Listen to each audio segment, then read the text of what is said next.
If you enjoy this episode of the Workflows Photography Podcast, hit that subscribe or follow button on Apple Podcasts, Spotify, or whatever podcast player you are listening from.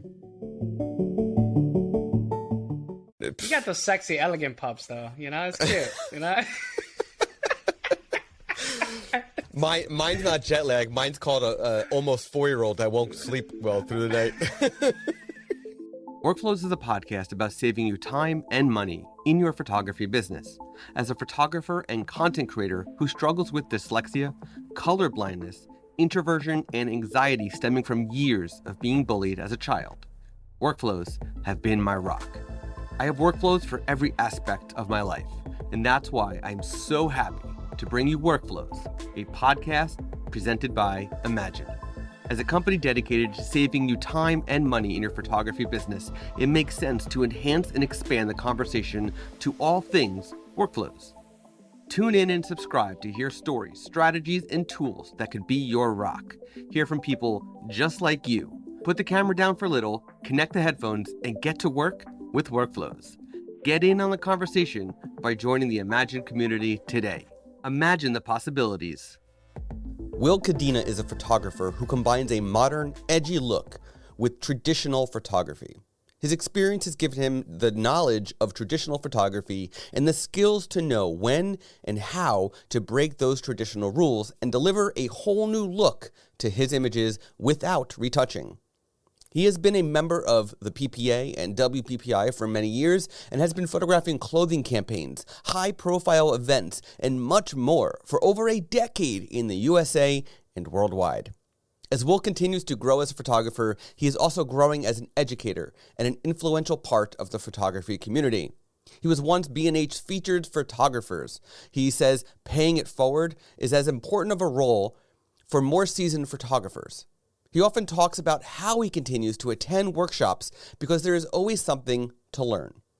For this reason, he truly enjoys and values his opportunities to speak for some amazing companies in amazing places, sometimes virtually.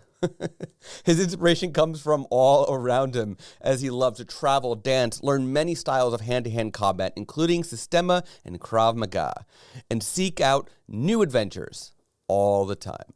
Without further ado, here's my conversation with my new friend, who I've gotten to know over the past few weeks. I'm very grateful for Will Cadena. Hey, Will, what's going on? I am doing great, man. It's like I didn't even ask that question yet. Yeah, you only asked me like 4 times, but yes, yeah. I'm doing exactly what I said about 10 seconds ago. I am doing great. Doing great. Oh boy. So we are recording this at the end of May, and this episode is likely going out either July or August. So we've got some time, just so you know that there's going to be a nice gap from between when this actually is recorded and when it actually... Yeah. Right. So we are publishing one every month for the time being and making them really juicy, educational episodes. So everybody's going to walk away with some good nuggets of juice for their brain. And you have lots of good nuggets of juice to share, so I'm very excited about this conversation. Lies. These are lies. I know what you're talking about. Who paid you? Might have been that drunken night. I paid you to get me on your interview. Right. Yeah. So my first question for you is, what is one thing you do for the photographic process, in the camera, behind the camera, that has saved you time? All right, let's rephrase that. On site or like in post? On site, in camera, like, you know, you're behind the camera, you're setting up the lights, whatever it is on site that saves you time. Most importantly, just making sure your gear is 180% ready to go, 110%. Making sure your gear is tested, making sure whatever your exposure you're going to be photographing is 110. So before we even bring in any clients at all, I'll either have one of my assistants or I'll set something up there in front of my camera and whatever angle, wherever my lighting is, and I'll take a 1 or 2 test shots. The first test shot I'll do, I'll make sure I have it. The second one will be like the final. For me, it's important to also have a light meter depending what kind of job criteria I'm doing. So obviously for a wedding is a little bit different because it's very high, very fast paced, and we really don't have time to really meter things. But when it comes to commercial jobs, assignments in that way, definitely we light meter everything. We make sure it's 110. And from there, we also take a test shot with one of our assistants. And also we also, do a little bit more of the homework in who we're photographing, because also skin tones play a very big part in that. So whatever exposure you originally got might slightly change on the skin tone of the person you're photographing. And also, depending on what they're wearing and the makeup. So that plays a lot of different elements. But going back to your question, making sure your exposure and your gear is 110, because once you have everything set, now you can focus all your energy on your subject that you're photographing and really tailor certain things to the criteria that they originally hired you for, or you want to, capture for yourself for your portfolio. Yeah. I can't tell how many times that I've made that stupid mistake of like not reformatting the cards before a session, and then like I'm in front of the client and then I have to reformat the cards, and it's like, it takes 10 seconds to do, but at the same time it's like I don't want to think about this right now. So So the night before, do it. Like it takes literally 2 to 5 minutes to do all that. Double check, like set up a checklist. I have a checklist. You don't have to get anything crazy, a piece of paper and a pen, or if you're a little bit techie, get like a Google Forms or Google Sheets and just do a little checklist. That will save you so much time and stress, because as we all know, sometimes the hardest part of getting to the job is getting to the job, depending on traffic and, things always happen. There hasn't been one job that I've been to that it's like perfect. So, so just taking that stress and taking that peace of mind out of your head will save you so much time and BS. So so that's a piece of a tip. It's a big nugget, and that's something I learned from other commercial photographers that I used to study under. So seeing how they work as a whole unit, and every team member has a certain job criteria. So that played a very big part, because as we all know, we're artists and we like to just do everything. Realistically, you can't do everything. So if you want to see your business grow dramatically, or if you want to focus on different aspects of, I guess, building that sector, you need to delegate the responsibility. So that's, for me, it's really important for my team members to do certain things in order for me to execute or exceed my clients' expectations. Awesome. Yeah. So then moving on to the business side of things, what is one thing you do for the business that saves you either time or money? The business part, I've really started falling more in love with, and maybe in the last 6 to maybe 7 years, I believe it or not. I feel like these days, if I had to like put it in some kind of percentile during the week, I'm probably photographing maybe 20 to 25% of the week, and the rest is all business. So for me, it's really staying in contact with the clients, really listening to them, taking in what they're saying, but also most importantly, guiding them to where they want to be. Because realistically, as we all know, majority of clients, they want this elaborate, assignment. It could be, let's use a wedding client for an example, because I'm sure they photograph weddings. Client wants these cool hero shots, and they want to go to, let's say for example, they want to go, I don't know, they want to go to Paris for one day, and they want to come back to New York to do the other part of the wedding. That's not a realistic goal. It's not a realistic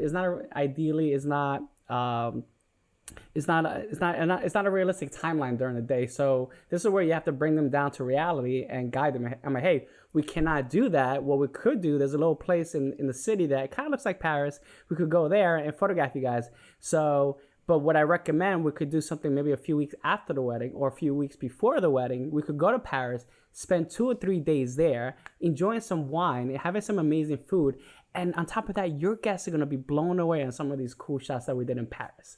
So it's kind of like getting them excited, still fulfilling their vision to a certain degree, but also letting them know like, hey, there's other opportunities that could still photograph you down the line, not just as a wedding client, but also as maybe a forever session, kind of like an engagement shoot, but it's a post shoot for themselves. And they could do something like that every year, whether it's locally around their neighborhood or on a destination location. So we actually do that a lot. So our wedding clients really become our family clients, and which leads into medical field shoots, corporate shoots, commercial jobs. So everything leads into something.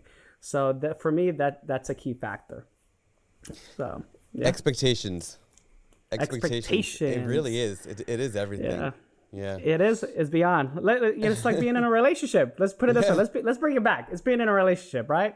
So that's how you have to look at it. You know, in a mutual, you know, spouse partnership, girlfriend, boyfriend, transgender, whatever it is. In the end of the day, it's making sure you guys are both on the same page. And I understand there's a contract is signed, and I'm a little bit more old school, meaning I'm the kind of person, I'll shake your hand, and whatever I said I'm going to do, regardless of what it says on the contract. And if you're nicer, or if you're down to earth and you recommend a business, I'm going to do even more for you. So yeah, exceeding those expectations plays a very big part for me. So, but yeah, exactly. Exceeding expectations. So awesome. So then let's move on to the editing part of the process. What is one thing you do for editing that has saved you time? Oh my God. So many different things. Obviously on site, making sure everything's 110%, making sure you shoot it's on the money. Mm-hmm. We have technology these days that our cameras could actually pretty much see exactly where you're shooting. And when I say pretty much see, even though you're looking at a proxy or like a small JPEG file on your LCD, but you already know if it looks great on your screen, it's definitely gonna look even better when you download that photograph. So that's one. Two is once we download everything, we import everything into Lightroom, which is one of our workflows. And from there, we take advantage of what's it called? This amazing software that we all love and we cherish and we love to death and we're happy to subscribe to it every year. What's it called? See, what's it called? I'm pretty sure it's called Imagen. Yeah, it's called Imagen. So imagine you downloading everything, and imagine your stuff is getting edited, within a matter of what? It could be minutes, and it could probably be which is insane. So imagine that. So for me, Imagen has played a very big part in our work. It's kind of hard for us to like go back to, doing it on our own. It's like a no-brainer.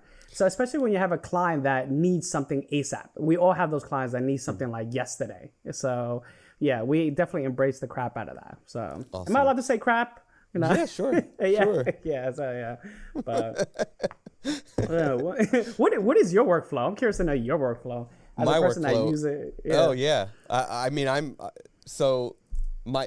my own photography shifted during the pandemic. Shifted from families and headshots and cake smash sessions for 1-year-olds to basically proposal sessions and family sessions. Majority are proposals, and so my workflow and my photography is a part-time side business, because I have my full-time job. So I don't have a big elaborate workflow like a lot of full-time professionals do because I don't need it anymore. But, editing wise, I mean, I'm running everything through Imagen as well and doing whatever final adjustments need to be made for the client. But otherwise, it's a pretty straightforward, fast thing for me. But this isn't about me. This is about you. Well, I'm curious to know about you, man. I mean, this is conversation. Is we could do a podcast and listen to all these photographers talk. But it's one thing. It's cool because we get to listen to what you're doing, and you see and you speak to other photographers. Maybe you pick like nuggets from them. Then you can apply things to your workflow. Right. So yeah, I'm asking you a question. You're important as well. So okay, embrace it. Yeah.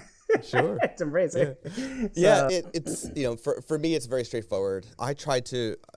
I want to get as much done in camera just like you as I possibly can. So typically whenever I have an editing issue, for example, it's when my wonderful Godox strobe doesn't fire correctly or when it's supposed to.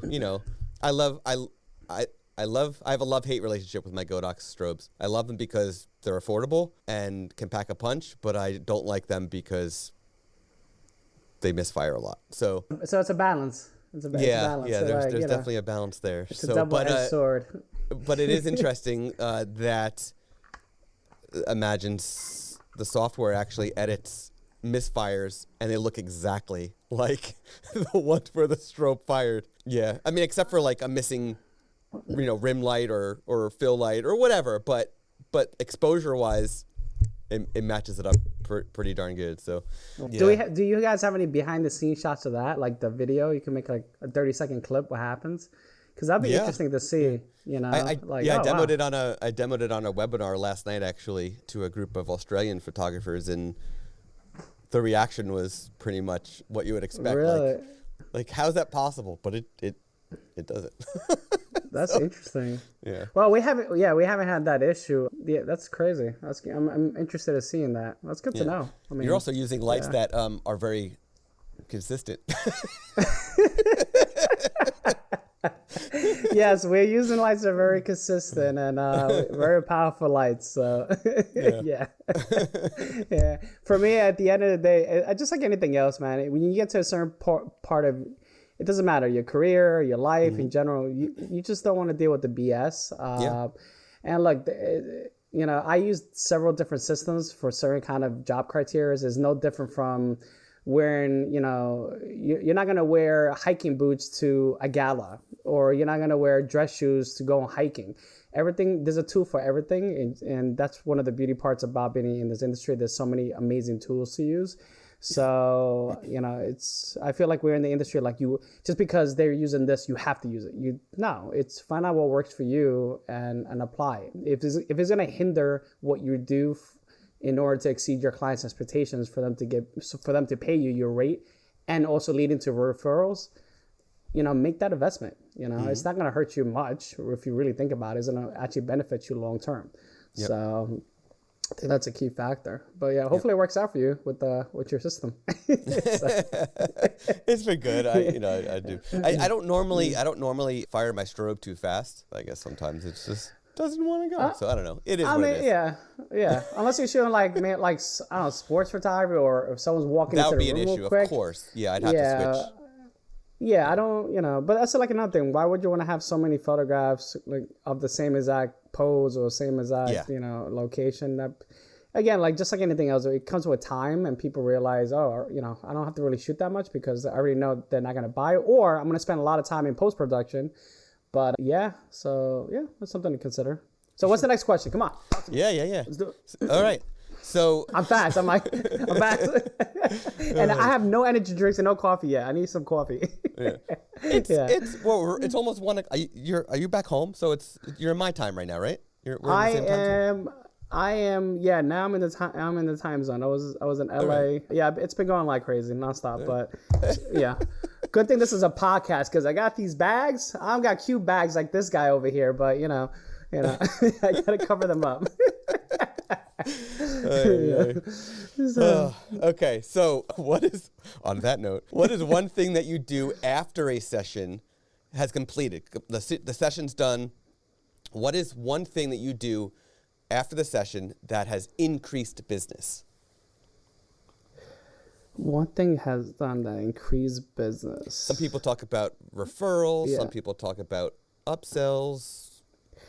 So, yeah, I mean, what makes it, and I mean, it's a good question, because for what I do personally in my company, and it's not just myself, I have multiple team members that work for us. Mm-hmm. We do so many different genres: weddings, corporate, commercial work, family portraits, maternity session.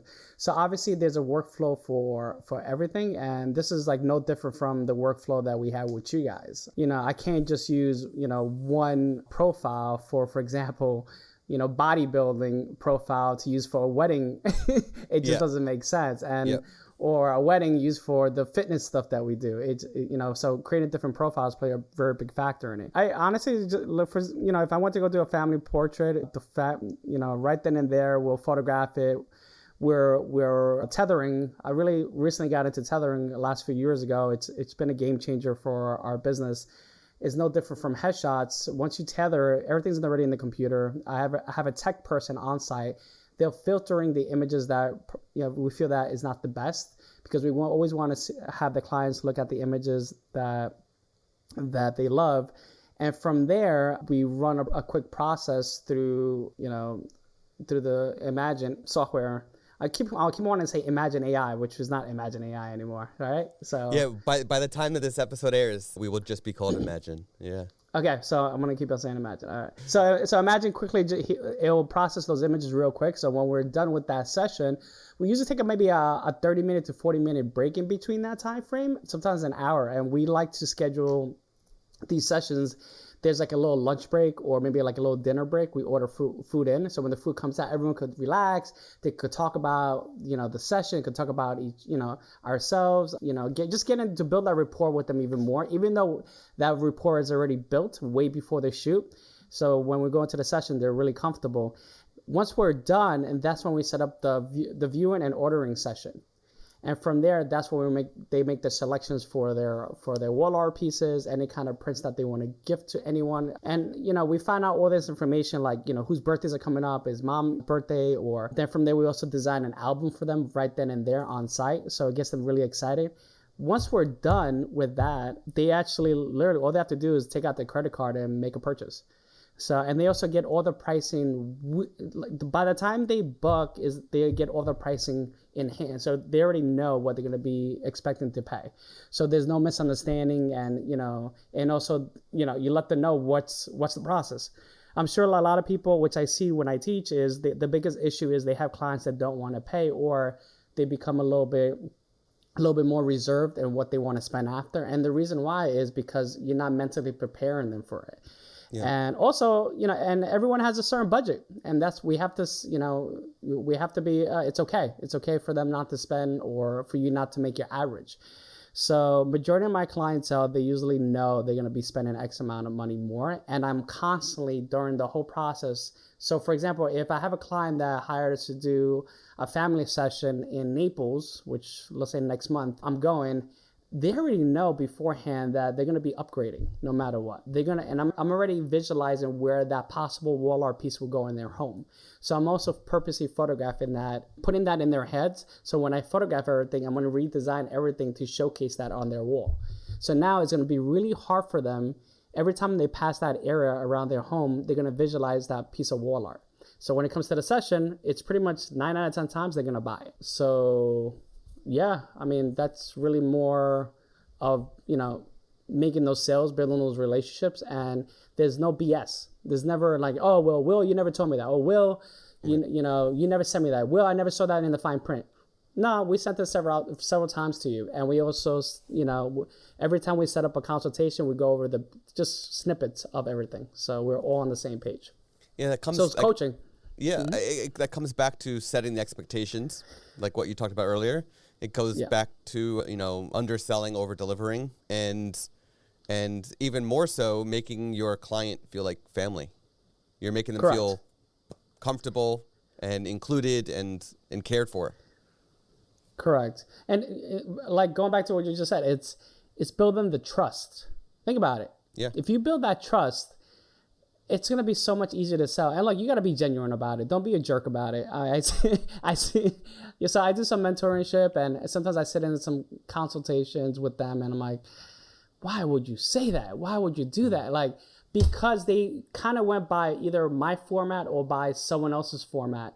And it's okay to take bits and pieces, but don't try to emulate someone else that you're not. So for me, I have a very sarcastic and really, I like to have a good time. I like to laugh. My sarcasticness doesn't work with all clientele. And usually the clients that come and book me, they know I'm sarcastic. They know for a fact, if you annoy me, I'm going to tell you, why are you being annoying? I just took care of you. Let's move forward. Let's go. Let's do. So right. I kind of get away with stuff like that. Certain people can't get away with that. There's certain, for example, there's certain clients that are very serious and they're very particular what they want. They don't want someone that's always laughing, someone that's always out there, or someone that's very outspoken. So those are the clients I don't book. And it's okay, because those are the clients that don't want me. And I think that's the reality of it. I think for everyone there's always going to be a particular person for you, particular client for you. So this is where you have to look out for those red flags. And I learned that, years down the line, being in my career. I used to try to take everyone, and the ones that I used to just take everywhere, left and right, those are the ones that really became an issue.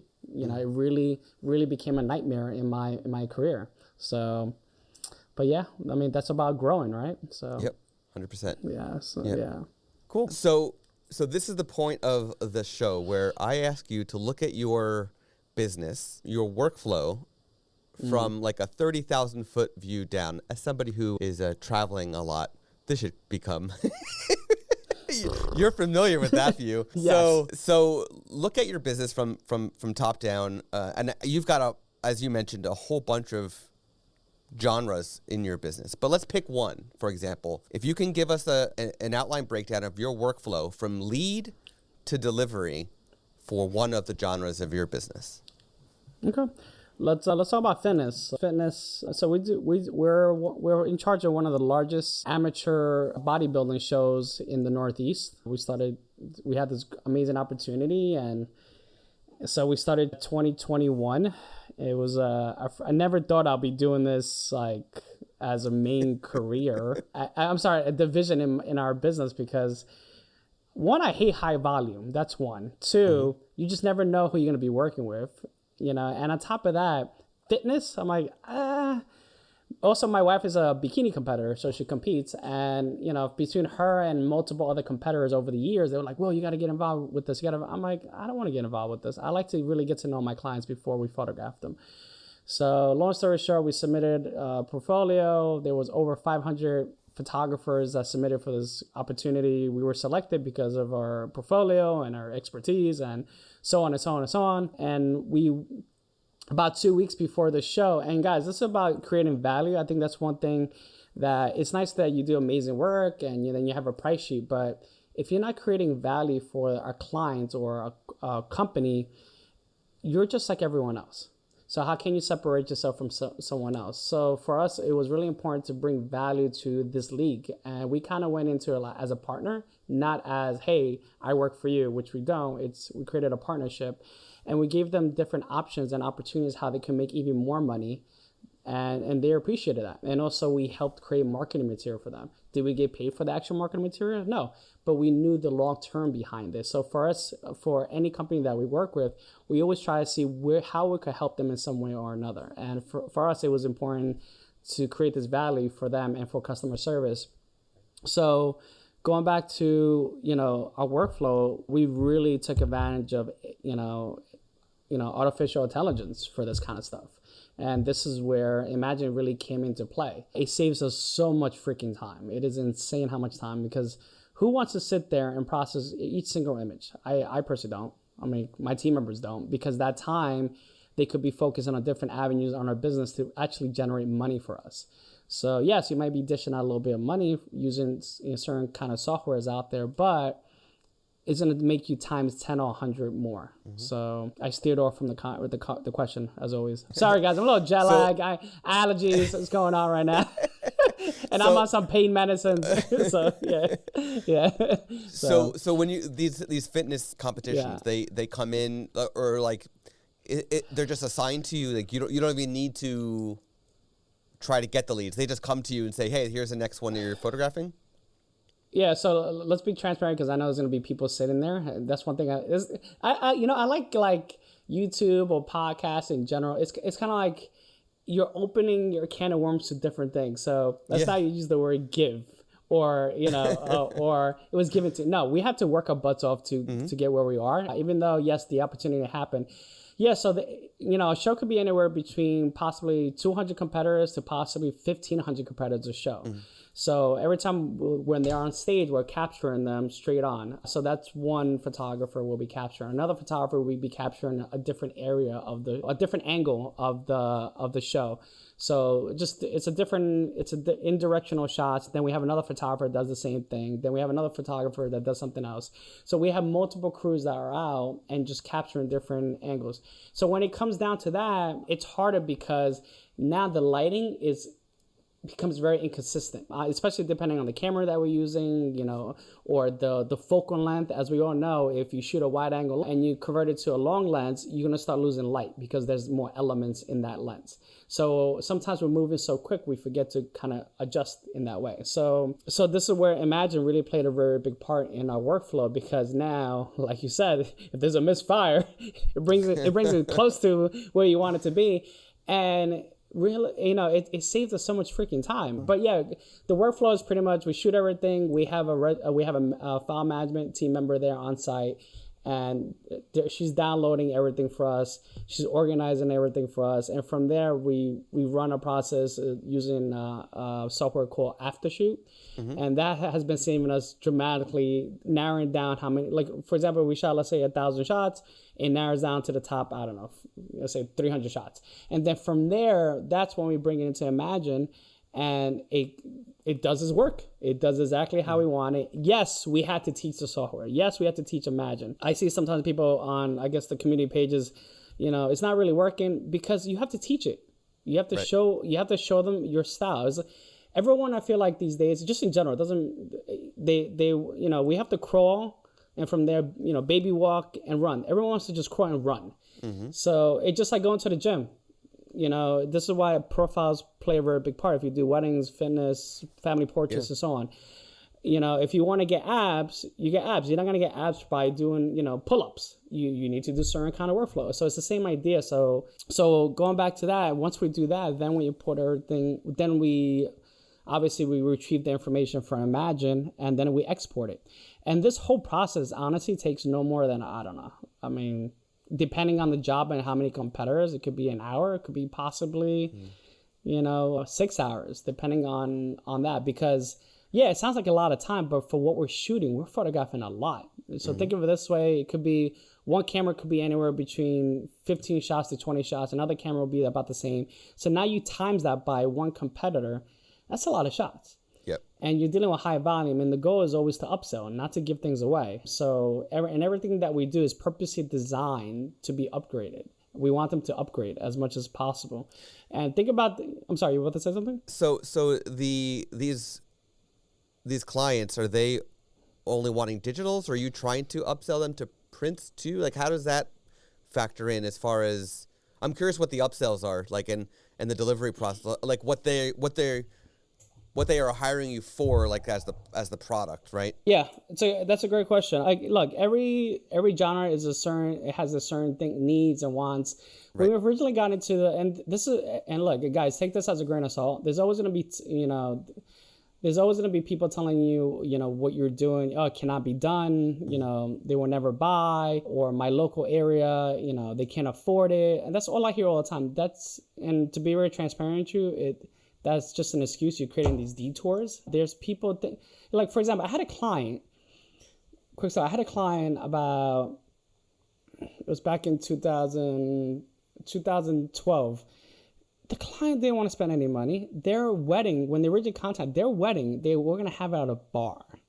Okay. So if you guys do a little homework on what we do, our majority of events are like at the Waldorf, at the Plaza Hotel, very niche stuff at the Breakers in Florida. And we got this client out of nowhere. And, they originally were a guest at one of the high caliber events that we've done. And they got married the venue was going to be at a bar. They spent like no more than, let's say, $2,000. That was the max. They contacted us. They went over the pricing and all that. So I don't like to bring up numbers in general, because obviously I know they average, I think they did a whole study back in 2018. The average studio is $2,500 to $3,500. That's what they book photography for. In New York and major cities is different because the pricing is different. So they booked us for still photography at $16K. Now the question, what the hell can you get for $16K? So obviously there's the products, there's reputation, there's, also there's a supply and demand. There were certain events that we were allowed to do. We only take no more than 20 weddings a year. Obviously, if like COVID, when it hit, if we lost the weddings, what do you do? But this is why we always had to pivot and do multiple different things. So, two of my assistants at the time, going back to that client, I'm like, this client's not going to go for it. I'm like, go for what? This is our pricing. No, well, the reception is at a bar, I'm like, it doesn't matter. This is the rate. We're not going to change it because they get whatever. Sure enough, they booked us. And after the meeting, I'm like, quite curious to know why did you book us? It doesn't make any sense. The most important thing they said to them was photography. The money that they could have spent at a venue for $100K, $200K, $500K, they'd rather just take it and travel the world and buy something in Venice, Italy. So never assume what people say or, people suggesting. So that's a little quick story on that. So going back to the fitness, everyone said no one's going to buy prints. No one's going to buy wall art. They just want digital files. Okay, well, I'm big into prints.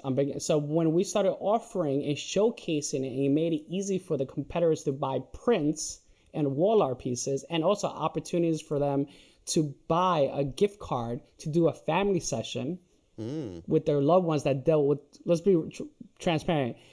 My wife is a competitor. I love her to death and all that. But when she's in competing mode, she's a pain in the ass. I love her, but she's just a freaking pain in the ass. Everywhere we go, I have a lot of clients, that they own restaurants and bougie stuff, and we could get to try some really cool different cheeses around the world. We can't do it because, she's very particular on what she eats. So she usually just goes there. And if you guys have puppies out there, dogs, it's kind of like she's sitting there watching you eat, like, and smelling it. Like, that's how it is. So, so we started really incorporating wall art and pieces, and no one ever said that they will spend that kind of money. And sure enough, they're spending the money because it was never shown or offered to them. And what we started doing as well at the shows is displaying the work that we do. So now it came from digital files, and again, the turnaround time on the digital files are anywhere between 4 to possibly 6 weeks after the show. And the problem with that is that sometimes these competitors are competing every weekend or every 2 weeks or 3 weeks. So by the time they get those images, or by the time they have an option to order it, they don't want them because they're already old. Right. So because of Aftershoot and Imagine, and also creating that structure in our business to get things done quick, these competitors are getting their stuff within 48 hours of show. And that's pushing it. Right now, our turnaround time is really about 16 hours after the show is over. And we're also doing highlight images and posting them during the time of the show. So it gets them like, oh my God, what are my shots up? Like what? So now they share it on their end. And this is where we take advantage of social media. You could collab with someone. Mm-hmm. Now their friends are seeing it because they're on stage as well and they're competing. And now they want to purchase and buy those images. So we kind of want to be like the virus in a way, like, oh my God, like, oh, we got to get it. Yeah. So, yeah. So because of that, we've been selling so many prints and leads into so many good opportunities, because that's also how we get into other markets. Some of these people are in the medical field. Some people are lawyers. Some people are teachers. So now we tap into those circles. So just like, I'm sure majority of you guys do wedding stuff, but think of it this one. You go and photograph a wedding. Yes, you're photographing the bride and groom, but you also photograph from the parents, the sisters, the brothers. Right. Let's take advantage. I want to say take advantage. You want to create opportunities. All right. If you create this amazing experience for everyone, tap into what they do for a living, because that's going to lead into so many good opportunities. Mm-hmm. Maybe the person is in the corporate field. They might need a headshot. Give them a headshot. Hey, I saw your headshot on LinkedIn. You know what? I think we could do something very special for you. Come into the studio, we'll photograph you, and if you like it, awesome. If you do like it, recommend us to your circle or to the person in charge of the management department of your circle and get you in. So that's kind of like that's a little taste of the workflow and also the business aspect in mind. So I know there's a lot of information. So I have a one short story, but I also have a final question about that. So I'm going to start with the question first. Yeah. Let's start with the question. The question is, you mentioned earlier that with families you do tethering. With these fitness, are you tethering, or is it too high pace to do tethering and you have like a memory card runner? Run! They're on a Segway. They're on a Segway. So, yeah, you know what? We've seen other league photographers shoot tethered. We personally don't. Again, we're like one of the very few. Well, not. I mean, I know there might be another studio might be out there that does multiple crews. We're probably the only crew, and it's been stated by the federation that we actually come in with a whole. So we have multiple crews. So it's kind of hard to tether all these cameras on one. Yeah. So we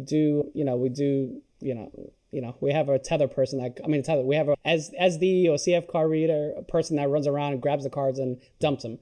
So we're all like, we have walkies, it looks like it's funny that we have the judges that say we're like SEAL Team 6. Yeah. We have hand gestures, we have this, we like, something goes wrong. Yeah. I'm like, I need backup. It's a code red. And that just helps us really, stay organized, focused. We're very well dressed. And I think at the end of the day, you have to have a format, and like anything, and a structure base, and it will make life so much easier. But yeah, no, I wish we could tether. The thing is, it's so fast paced. We just don't have time.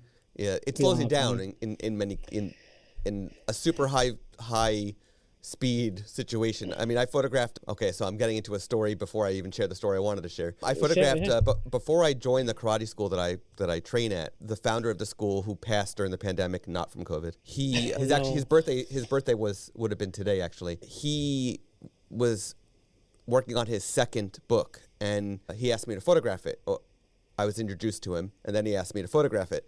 And these were like, he didn't want like a punch to be like slow, like capture. He wanted like to do the full thing and me just do it, right? Photograph the whole thing. So I actually rented a Nikon D4 at the time, I think it was, and had a strobe that could actually keep up with it. And I wasn't wired. I wasn't wireless. I was wired. I was tethered. So everything was going well. But then the tethering to the computer actually slowed things down more than the actual strobe slowing things down. So that's one short story for you. What I wanted to share the story-wise before was I was photographing a family session a few years ago, and their son is a cute kid, and they wanted him to get into acting or modeling or something. And they said, could you do headshots? And I'm like, well, I got my lights that I can do headshots. And there's a white wall in the venue that we're at. They actually did the family session where they got married. So it was a beautiful venue that I was able to take advantage of. And so I did the headshots, and I was able to I did them right then and there because I had the lights, and I was able to upsell headshots on top of a family session.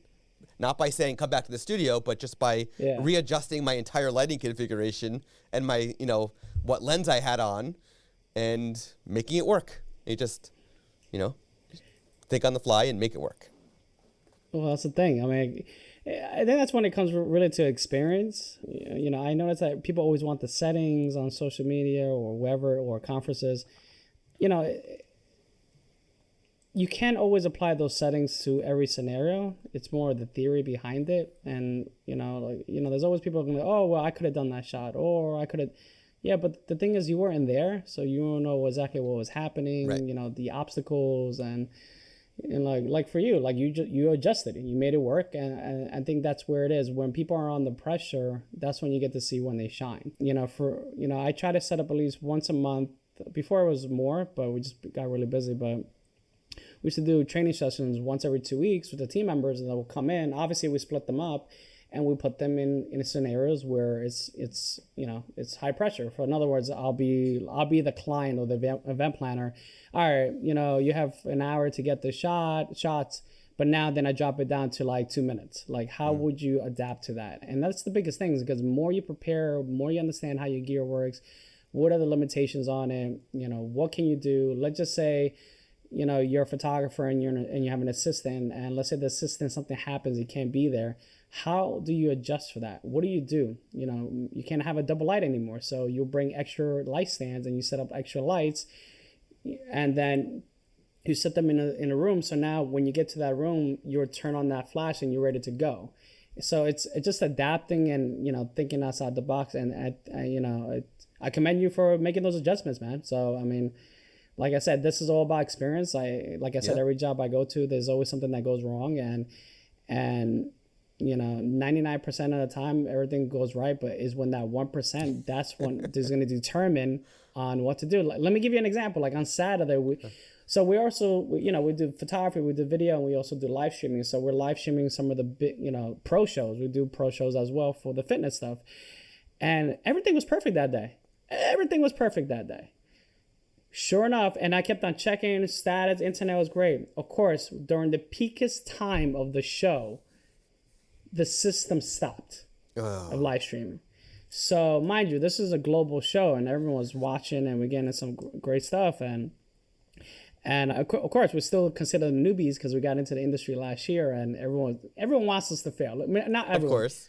There's always going to be those few people that just wants us to fail in every way possible, and that's reality. Haters. And because, you know what? I like those because, you know what? They're the ones that gave me the fire. And, same thing when we got into the industry. People, they thought that we were retouching everything and enhancing everything dramatically in order to create those looks. I mean, no, that's in camera. That's learning the technology. We're not letting the camera do the work. It's understanding lighting, color temperature, and then obviously post-production plays a part in it. But now we have Imagen that really takes a lot of that BS out of the equation and the turnaround time. So going back to the live streaming, it went down. And it was out of our reach of our control. So now the question is holy shoot, what do we do? And this is why it's really important to have a great relationships, not only with your team members, but the people that are outside our circle. So we have a great relationship with the MC on the mic. Because there's a commentator, MC, every time when a competitor comes out, she's mentioning their names and who they are, whatever. And also the people in charge on the stage. So when you have this great relationship with everyone, you're building that foundation, that family-wise, and you let them know, hey, listen, the system just went down. We will need about 10 minutes to reboot. Can you stall? Not even questioning about it because they know how we work. We'll get you it. And they literally kind of detoured everything. Not detoured, but they kind of, brought up the schedule for the year and this and that. No one at the show noticed that something went wrong. And again, that wasn't even us. It looks like the system just shot. Whatever live streaming mixed in with the electrical part. So it looks like there was an electrical issue at the venue. So the reason why I'm bringing that up is take advantage or, build a relationship with other people, because when shit hits the fan, those people will come and help you out. Right. And vice versa. And it's all about building that rapport and those relationships. Like, this is how we met, right? We contacted you and Ron and we stayed in touch. Actually, Michael Anthony put us in touch. We wanted to see if you guys could help us out. In the beginning, we weren't really sure. Like anything else, when you first started a new, journey, you're kind of hesitant. You have 20,000 questions. You're unsure. You're stressed out. But you guys really guided us the right way, and you answered a lot of the questions. So, and I really, really appreciate that about you guys. You guys have great customer service, and I'm looking forward to and also excited to see what you guys will come up with next. So thank you for that. Awesome. So, thanks. We're gonna be wrapping this up, but I have 2 questions for you. One is deep, but I'm gonna do that one last. So the first one is related to what you were just talking about, sort of. What does the future of AI and photography look like to you? I think it's an amazing opportunity because, just embracing technology. I come from the film days. I shot media format during the film days. I shot real jobs, paying jobs, film days. I've been in the industry a long time. And when there was opportunity when digital first started coming out, I was interested in it, and I got to dabble, and eventually, I bought my first digital camera. I believe it was the Canon 20D, and started shooting film in digital. And I started seeing, yes, there was up and downs about it, but it was like a no-brainer. So I think these days we have to embrace what's out there, and if we're not, we're going to be left behind. I never want to be considered, and I'm sure you guys all hear, that old school guy still shoots the same. He's complaining about he's not getting paid. He's complaining he's not getting work. And the reason majority of the time that's the case is because we're not being up to date. So I think AI technology is amazing. For me personally, there's certain things I'm kind of worried about AI, because I used to work with the United Nations and some private clientele that, how do you make that work? And that also comes up in my clause.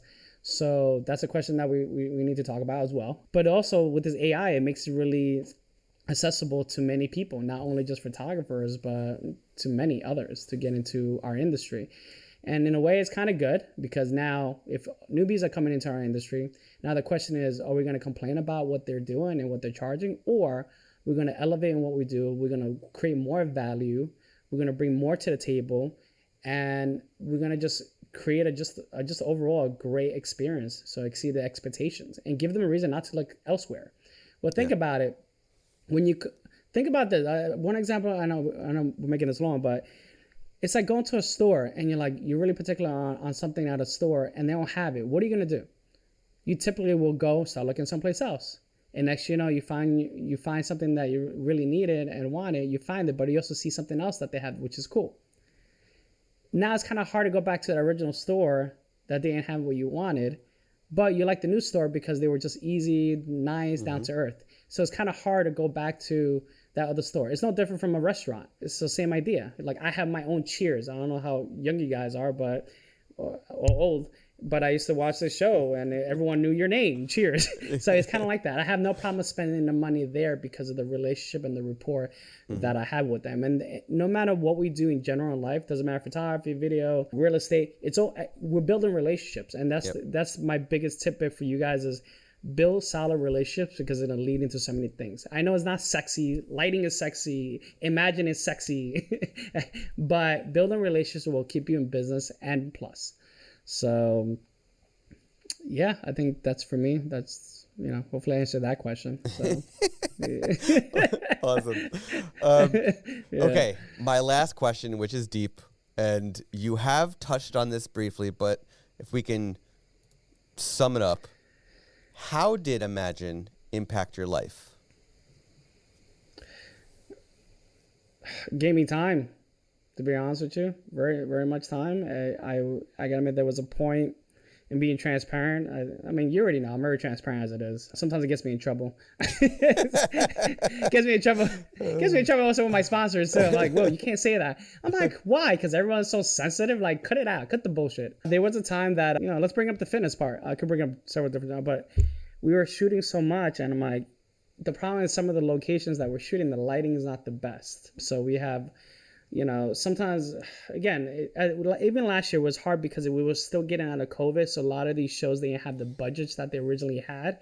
So they had to bring some of these shows to not the best locations. So they have a lot of these high hat lights coming in. So for example, if a light is coming down harsh here, but no light coming here, and a harsh light here, and there's a competitor here, and a competitor here, and here, what's going to happen in between that? I'm going to be very dark, or this person will be very dark here on my right or left. So it was annoying going to every single image, trying to adjust it back and forth. So, some of these shows we're photographing anywhere between, let's say, at the lowest, 6,000 photographs to possibly, like we just did a pro show this past Saturday, we had close to 16,000 photographs. And mind you, that's between 4 photographers. And I wasn't even shooting. I had my team members shoot because I was doing some other things and building relationships so we could get gym contracts and branding shoots.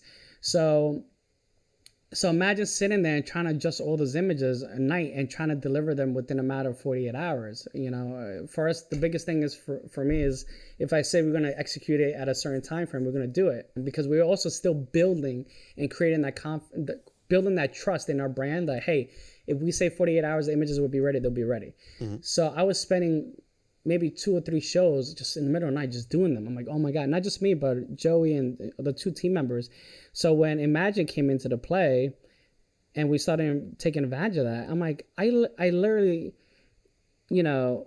imported the catalog into Imagine, let it upload, showered, went to bed, woke up, and like, hey, Will, they're ready. So, bitch, go have fun. It was like the best thing ever. It was like, oh my, and I was like, this is bullshit. This is not ready. There's no way it could be ready. So I downloaded it. I checked it out. I'm like, holy shit, they're ready. They're freaking ready. I'm like, this is bullshit. I'm like, no. I kept on going. No. There has to be 1 or 2. No.